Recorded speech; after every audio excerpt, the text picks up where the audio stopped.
Network नसलेलं गाव म्हणजे सुख, गाव म्हणजे सुकून. हे स्टेटसला ठेवायला आणि रील्समध्ये बघायला जेवढं चांगलं वाटतं ना, तेवढीच तुम्हाला आमच्या वाडीची म्हणजे गावची खरी परिस्थिती, रियालिटी तुम्हाला दाखवते. आज चक्क 6 दिवस झालं, पण आमच्या गावाला पाणी नाही आहे.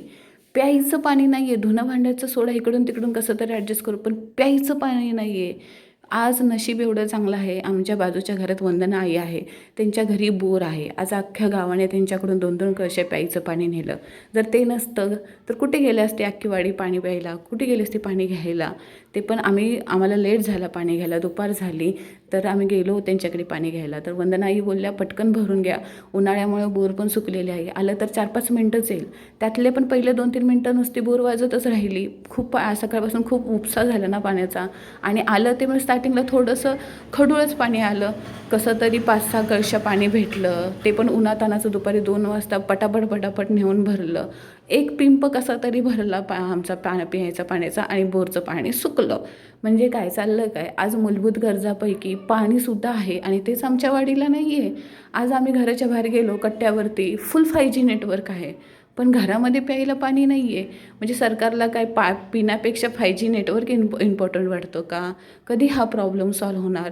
म्हणजे आमच्या वाडीतल्या बायका वर्षानुवर्षे हंड्यावर हंडे घेऊन डोक्यावरून ह्या विहिरीतून त्या विहिरीत पाणीच आणायला जाणार का? त्यांचं आयुष्य ह्याच्यासाठीच आहे का? ते पण पाणी, विहिरीमध्ये पण पाणी नाही, विहिरी पण ओसाड पडलेले आहेत. म्हणजे काय, काहीतरी मार्ग मिळाला पाहिजे ना. थोडं तरी म्हणजे सरकारने लक्ष दिलं पाहिजे ना.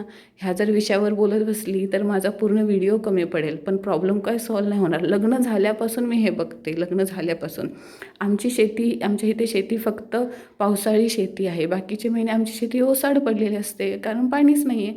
पाणी नसल्यामुळे आमच्या वाडीतला तरुण वर्ग सगळा शहरामध्ये कामासाठी जातो आहे. राहतात त्या फक्त त्यांच्या आठवणी, त्यांचे आईवडील, म्हातारी कोतारी माणसं तीच असतात वर्षभर. फक्त समारंभासाठी, सणांसाठी येतात. ते तरी काय करणार? पाणी नाही आहे, त्यामुळे शेती नाही, त्यामुळे पैसा नाही आहे. जगलं तर पाहिजे ना आयुष्य. असो, दुपारच्या 2 वाजता उन्हातानाचं पळत पळत कसं तरी पाणी भरलं. मुंबईला तर सकाळ संध्याकाळ 1-1, 1.5-1.5 तास पाणी येतं. इथं 6 दिवसातून एकदा येणार, ते पण फक्त 10 मिनिटासाठी पाणी येतं.